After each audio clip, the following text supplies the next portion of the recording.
Chapter number 14 वृत्त की स्पर्श रेखा की ये एक्सरसाइज आज हम स्टार्ट करेंगे। एक्सरसाइज स्टार्ट करने से पहले हम समझेंगे कि वृत्त के अंदर छेदक रेखा क्या होती है और वृत्त की स्पर्श रेखा क्या होती है।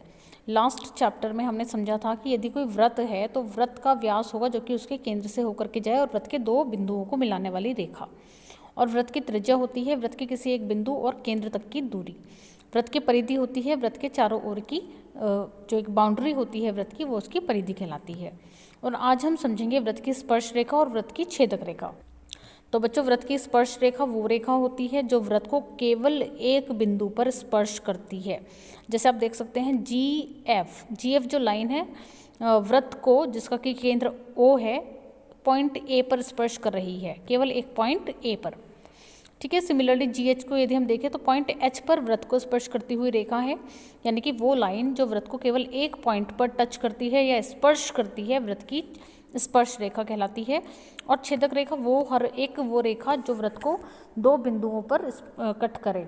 जैसे हम देख सकते हैं सी एफ एक ऐसी लाइन है जो कि वृत्त को दो पॉइंट्स यानी डी और ई पर स्पर्श करती है या कह सकते हैं कट करती है। तो ऐसी रेखा को हम कहते हैं छेदक रेखा।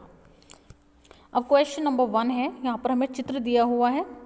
चित्र के अंदर हमसे पूछा है दो छेदक रेखाएं, दो स्पर्श रेखाएं, एक व्यास, एक स्पर्श बिंदु और एक जीवा।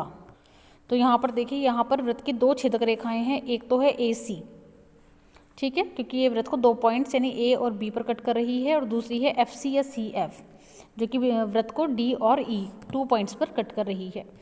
दूसरा है दो स्पर्श रेखाएं बतानी है। तो दो स्पर्श रेखाएं जो वृत्त को केवल एक बिंदु पर स्पर्श करे, तो एक तो है जी एच और दूसरी है जी एफ, ये स्पर्श रेखाएं हैं। एक व्यास पूछा है तो व्यास है बी ए, ठीक है। और एक स्पर्श बिंदु पूछा है तो स्पर्श बिंदु आप एच भी कह सकते हैं क्योंकि सिर्फ बिंदु पूछा है, तो बिंदु में या तो एच या फिर ए। और लास्ट है एक जीवा पूछी है, तो जीवा यहाँ पर है डी ई, ठीक है। तो ये हुआ हमारा question number 1 complete. Next question है, यहाँ पर हमसे सत्य और असत्य यानी कि ट्रू फॉल्स पूछे हैं। यहाँ पर हमें कुछ पॉइंट्स दिए हुए हैं।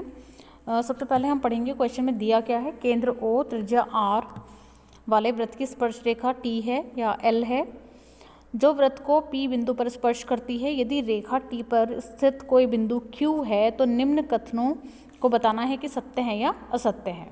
तो डायग्राम हमने अकॉर्डिंगली इस तरह से बना लिया है, और यहाँ पर हमसे पूछा गया है कि ओ क्यू जो है क्या वो वृत्त की त्रिज्या, आर जो है रेडियस इसको हम यानी त्रिज्या को हम स्मॉल आर से डिनोट करते हैं।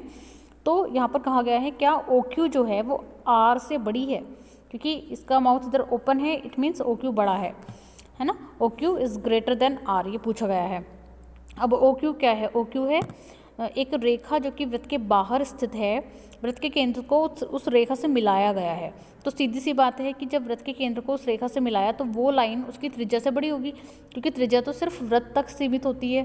तो यानी कि O Q is greater than R is true, ये सत्य है। सेकेंड पॉइंट है जिसमें पूछा गया है क्या ओ क्यू आर के बराबर है, तो दिस इज़ फॉल्स, क्योंकि ओ क्यू आर के बराबर हो ही नहीं सकता। आर यहाँ तक है क्योंकि आर सिर्फ वृत्त के केंद्र और वृत्त के किसी भी एक बिंदु तक की दूरी होती है, जबकि जो ओ क्यू है वो वृत्त के बाहर स्थित पॉइंट है, तो वो हमेशा बड़ा ही होगा। तो ये हो गया रॉन्ग। थर्ड में पूछा गया है क्या O Q is less than R, O Q is, ये भी फॉल्स है क्योंकि ओ क्यू आर के से बड़ा है बट छोटा नहीं है, ठीक है। तो it is also false. Next में पूछा गया है क्या ओपी जो है वो लेस देन है आर से, तो ओपी, हाँ ओपी जो नहीं आर से इन्होंने पूछा है, तो यानी ओपी और आर तो एक ही चीज़ है, क्योंकि ओपी क्या है? वृत्त की त्रिज्या है। तो ओपी लेस देन आर, ये भी फॉल्स हो गया। OP is equal to R, तो ये ट्रू है क्योंकि ओपी जो है वो वृत्त की त्रिज्या ही है, यानी कि त्रिज्या के ही बराबर है, तो ओपी बराबर आर ट्रू हुआ। और नेक्स्ट है OP is greater than R, तो ओपी आर से ग्रेटर देन नहीं है क्योंकि ओपी आर के इक्वल है, तो ये भी फॉल्स हो गया।